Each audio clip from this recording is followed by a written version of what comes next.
Hi everyone and welcome to my channel. Today I'm back with 4 all new Easter and spring DIYs. Each project is really easy to create with a high-end look. I hope you enjoyed today's video. If you do, please give it a thumbs up. Now let's go ahead and get started.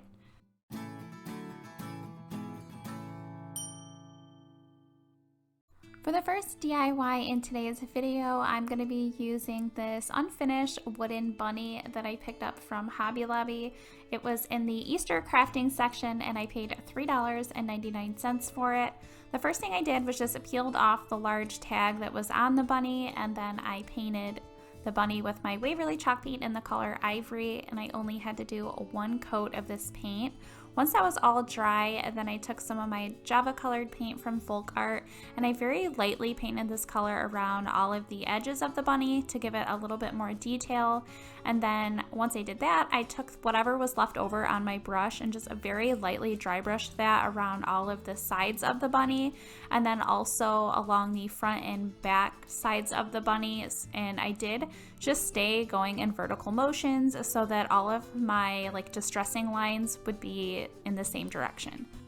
Now that I have my bunny all painted, I'm going to be adding some of this green and cream color checked ribbon that I just recently picked up from Joann Fabrics. I'm just wrapping it around the bunny's neck and tying a very simple shoelace bow. Then I wanted my bunny to look like it has a headband, so I took some hot glue and I drew a line with the glue right where the bunny's ears meet the top of its head, and then over the glue I added some Spanish moss. It was really messy, so I just used my scissors to trim that up a little bit, and then over top of the moss I knew I wanted to add some really tiny flowers, and I have these pink ones that I just picked up from Joann Fabrics, and I thought they would be perfect because of their size, so I just cut them down really small in pretty much like individual pieces, and then I used hot glue to attach each one of the little flowers separately. I did also add some green stems that came from just some random flowers that I had in my craft stash because I wanted the pink flowers to have what looked like green stems. So for these ones, I did the same thing, just cut really small pieces and then added them around the pink flowers with some hot glue. And I continued to do these same steps until I had the flowers and the green pieces all the way across the Spanish moss that I had added. Next up, I'm using this really cute Happy Easter stencil that I recently picked up from Amazon. It did come in a pack with a bunch of different Easter stencils. I will have those linked down in the description box in case you are interested. I took the stencil and just centered it on the bottom portion of my bunny, and then I used painter's tape around all 4 sides of the stencil to hold it into place. Then for the words Happy Easter, I used the Folk Art matte acrylic paint in the color Wild Rose. This is the first time I've ever used the acrylic matte paints from Folk Art, and so far I've really been loving them, and they have so many more color selections than just their chalk paints. Then for the little detail that was around the words Happy Easter, I ended up using the acrylic matte paint from Folk Art once again, but this time the color is in Italian Sage. When the paint was all dry, I then removed all of the painter's tape and my stencil. Next, I'm taking this scrap piece of wood that I had in my stash, and this one is 7 1/4 inch by 1 1/2 inch, and I'm brushing on my Folk Art wood tint in the color Walnut. I'm brushing it on in sections and then wiping away the excess wood tint. I do like to use a smaller brush when doing this because it gets in all of the little grooves of the wood just a little bit better. After the stain was dry, I then used hot glue on the bottom of my bunny and attached it to the center of my piece of wood. And this is what my tabletop bunny piece looks like all finished. I love how this one turned out. It was really super easy to create and it has such a high-end look to it. I'm just really happy with how this one turned out. Now moving right along into DIY number 2. For this one, I'm using this wreath from Dollar Tree. They pretty much have these year-round at Dollar Tree, so you can get it at any time. And I'm taking my Waverly paint in the color Ivory, and I'm just randomly painting this color on the entire wreath. I still wanted some of the original wreath color to pop through so that my piece looked more vintage and distressed. If you didn't want to paint it with a brush, you could always spray paint it and it would be really easy to do it that way. Once all of my paint was dry, I started collecting all of the flowers I'm using for this wreath, and these two are from Dollar Tree. They're both roses, and I'm using a cream color and then also that peachy pink color, which I love so much. I just cut a few of the roses off of their stems, and then I'm also going to be using some of these flowers that I believe are from Hobby Lobby. I'm not really sure what these are called, but I thought they were really cute to add around the other roses. So I just cut a few of those off, and then I started adding some Spanish moss to the very bottom of what's going to be my wreath. I just used hot glue right on the wreath and then pushed the Spanish moss on top of that to hold it into place. Then I added my cream color rose over top of that Spanish moss, and I attached it with hot glue once again, and I kind of pushed the stem that was left over on the flower into the little pieces in between the wreath on the bottom so that it would stay in place. And I ended up just adding a bunch of random flowers that I found in my stash too. I had some lamb's ear stems, so I added that around the cream color rose, and then the little white flowers that you can see me adding here, those are from Hobby Lobby, and I use those in tons of my crafts. I really love those. They are perfect for so many different projects. And you can see that I'm just adding random flowers, kind of like where I just think that they look nice, and that was how I went with this wreath. I didn't really have it planned. I just knew which color scheme I wanted to use, so I was just adding the Spanish moss and then adding the flowers where I thought they would look good. And I pretty much just used hot glue to attach everything today. So once I had all of my roses and all of my little flowers attached to the bottom part of my wreath, I then went and added some of these little like mini eggs. And these ones are from Hobby Lobby as well. And again, I just used the hot glue to attach them. And I just placed one in between each one of my roses. Next, I'm creating a double bow using this ribbon from Joann Fabrics. Don't mind the paint all over my fingers, but I wrapped the ribbon around my index and my middle finger twice. Then I took the end of that ribbon and pressed it through the hole that was at the very bottom V of my fingers and my hand. And then I pulled the end of that ribbon up and over my two fingers, and then if you can see this little loop here over by my middle finger, I then took that ribbon and put it through that bottom loop and then pulled the end of that ribbon very tight.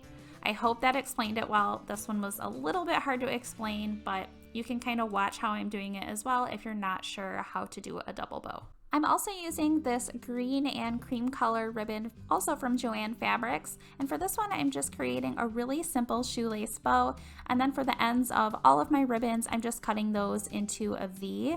Then I'm using some hot glue to attach the green bow first on the left hand side of the top of my wreath, and then over the green and cream ribbon I'm just adding the double bow. And then for the very last step I'm adding a jute hanger to the very top of my wreath. And this is what the wreath looks like all finished. I'm really loving all of the colors on this. It looks so high end, and I can't believe that I used a lot of materials from Dollar Tree to create this one. Now moving into DIY number 3. For this one, I'm using this Let's Go small sign from Hobby Lobby. I recently picked this up in the clearance section for $1.49. I always love getting these little signs on clearance because they are perfect to redo. The first thing I'm doing to this one is painting it with my Folk Art acrylic matte paint in the color Italian Sage. Since this paint is a little bit more sheer, I did have to do 3 different coats of it to get everything all covered up.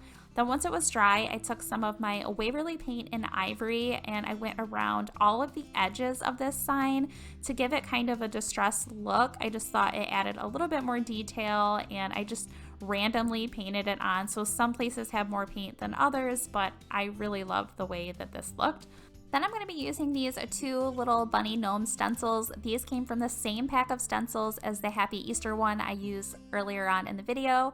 And I wanted to make sure that I had all of my little bunnies spaced out exactly right. So I did cut the stencils down on the sides a little bit just so I could see visually a little bit better to space them out. For the center, I am going to be using the bunny that has the hat that's sticking straight up. So I just made sure that the stencil was centered in the middle of my piece here, and then I used my Waverly paint in the color Ivory to stencil him on. And then for the next stencil that I'm going to be using, on the left side, you'll see that I have it with his hat going to the left, and I'm using the same color ivory to stencil him on. And then when I want to do the stencil that I'm using here on the other side, I'm just flipping the stencil over so his hat is then pointing to like the right side. And then again, same color, the ivory color from Waverly. I did the whole thing, just these two colors. Next, I'm taking these wooden letter beads and I'm stringing them onto a piece of jute to spell out the word Easter. Once I have them all strung on, I'm then putting this piece right over top of all three of my gnomes and then wrapping the ends of the pieces of jute on the inside of my wood piece, and then just using some hot glue to attach them into place. Then to add just a little pop of color, I'm using these pink flowers from Joann Fabrics. Once again, I'm cutting off just a couple of the flowers individually, and then I'm hot gluing them at the very top of the sign, like on each side, right over top of the jute. And to me, this just added such a cute little touch, and I'm really glad that I added this pop of color. And here is my Easter tabletop bunny gnome picture all finished. This one is super cute, another really easy project that only took me a few minutes to create. Moving right along into the fourth and final DIY today. For this one, I'm using this block of wood. This is 3 1/4 by 2 inches, and this came from Hobby Lobby. It came in just like a pack of random wood. And I'm first starting out by painting it with my Waverly chalk paint in the color Ivory, and I did 1 coat of this paint. Then once the paint was dry, I'm using this cute little bunny stencil that also came from that pack of stencils that I recently got from Amazon. Again, I'll have them linked down in the description box. I'm just centering the stencil on my wood block, and then I'm using some painter's tape at the top and bottom to hold it into place. Then I'm using my matte folk art acrylic paint in the color Wild Rose to paint on my bunny. And then once the paint was all dry, I then removed the stencil. And then I thought that this piece just needed a little bit of detail, so I took some of my Java colored chalk paint and I just painted that color around all of the edges of my wood block. And then what was left over on my paintbrush, I just very lightly painted that on all of the wood to give it a more rustic look. Then I'm using this mini wooden candlestick. This did come in a pack of 5, also from Hobby Lobby, and I'm using my folk art wood tint in the color Walnut to stain this piece. Again, I love using a small brush to apply the wood tint before I just wipe all the excess off. I think it gets in the grooves of the wood so much better by doing it this way. Next, I'm using some hot glue on the very top of my wooden candlestick and attaching my wood block right in the center of that. Then for the very last step, I'm using some of this peachy pink colored ribbon from Dollar Tree. I'm creating a really simple bow, and then I'm cutting the ends of that bow just off straight. And then I'm hot gluing that right at the very top of my candlestick underneath my wood block. This is what my piece looks like all finished. I think this would look perfect on a tiered tray, and it was super simple to create. I really hope that you enjoyed today's video. If you did, please be sure to give it a thumbs up and share it. It always helps out my channel. If you're not subscribed, I hope that you will consider subscribing, and please be sure to hit the notification bell so that you don't miss out on any future videos. And I would love to hear which project from today's video was your favorite. Thank you so much for watching.